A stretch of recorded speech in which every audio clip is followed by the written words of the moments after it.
Fala pessoal, beleza? Nesse vídeo eu vou dar algumas dicas para vocês de como ficar livre do Stack Overflow, ou pelo menos diminuir a dependência dele. Para quem não conhece, o Stack Overflow é um site onde os usuários colocam as dúvidas que eles têm no código, erros, geralmente erros que acontecem no compilador, exceções que são levantadas, e geralmente quando você coloca uma exceção do compilador no Google, o primeiro link que aparece é do Stack Overflow. Então, vamos seguir algumas dicas para tentar diminuir a dependência desse site. A primeira dica é não deixar o if sem else. Eu estou com um fragmento de código aqui escrito em C, é bem parecido com o que eu tive um problema um tempo atrás.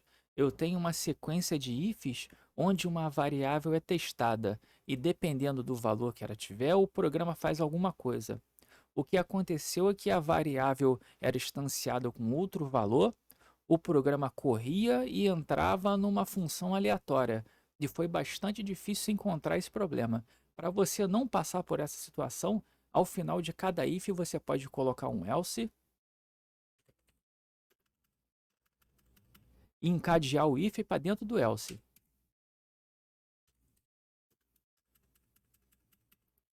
Isso vai fazer com que, se uma das condições forem verdadeiras, automaticamente o programa sai da estrutura de ifs. Ao final do último else if, você coloca o else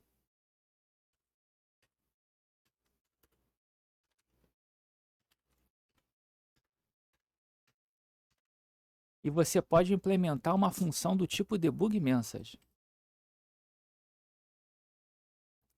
Essa função, ela retorna uma mensagem de warning e também retorna da onde qual função ou qual método ela foi chamado. Ou seja, se o programa passar por essa função e ativar a função do tipo debug message, você sabe que alguma coisa está errado com a sua lógica, então você volta nesse trecho de código e revise para ver o que é que está acontecendo.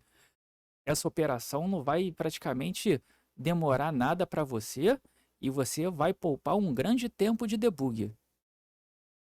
Uma outra dica é que você preste atenção no seu changelog, no seu backlog, nas histórias de usuário ou qualquer outro documento que você controle aquilo que deve ser feito. Não desperdice seu tempo escrevendo funcionalidades que não serão utilizadas. E lembre-se, quanto mais código você escrever, também há maior chance de alguma coisa dar errado. Uma outra dica é que você faça testes. Aqui nós temos uma função escrita em C para a ESP32. Ela possui como parâmetros de entrada um inteiro de 8 bits e um inteiro de 32 bits. Esses valores são utilizados para alterar um conjunto de bits através de uma operação de deslocamento à esquerda e uma posição de memória que também é variável, como a gente pode ver aqui na declaração desse ponteiro. É o tipo de função que, apesar de poucas linhas, tem uma complexidade bastante relevante. Então, se você não está acostumado com desenvolvimento orientado a testes, crie um projeto isolado para testar nova funcionalidade. Não integre novas funcionalidades sem antes testá-la. Outra coisa importante é que você crie exemplos. Vocês agora estão na minha página do GitHub, na página de exemplos de Shell Script. Criar exemplos é uma das coisas mais importantes para o programador. É como se fosse estudar as escalas musicais para quem é músico.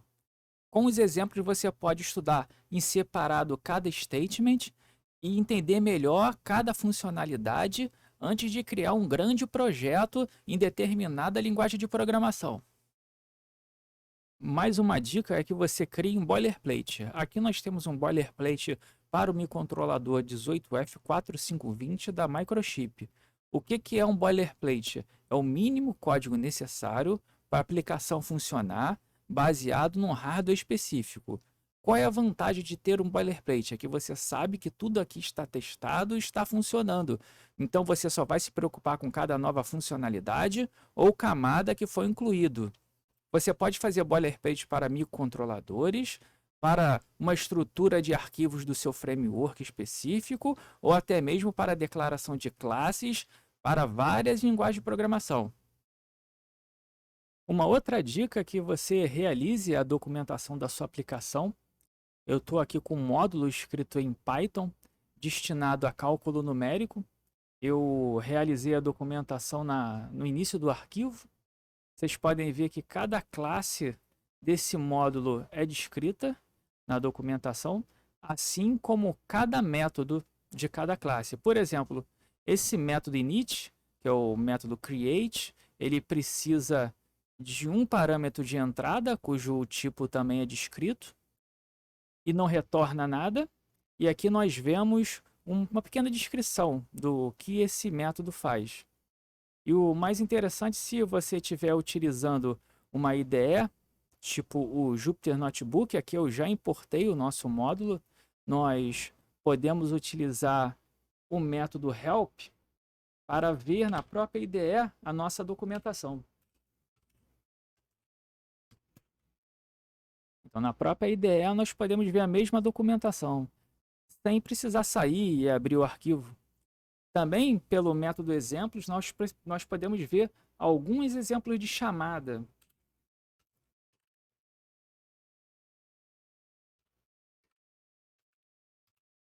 Nós podemos ver alguns exemplos de chamada e de como utilizar o módulo, caso se haja alguma dúvida.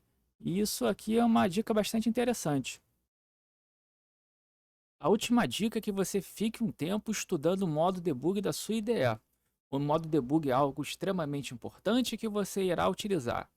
Aprenda a colocar e remover um breakpoint, a executar a sua aplicação em modo passo a passo e também a observar na janela respectiva a mudança de valores nas variáveis ou também nos registradores especiais do seu processador. Até porque, quanto mais você aprender no modo debug, mais você vai conseguir melhorar a sua programação. Aprender o modo debug não é um gasto de tempo, e sim um investimento. Então é isso aí, pessoal. Espero que tenha gostado. Dê um like, compartilhe e até o próximo vídeo.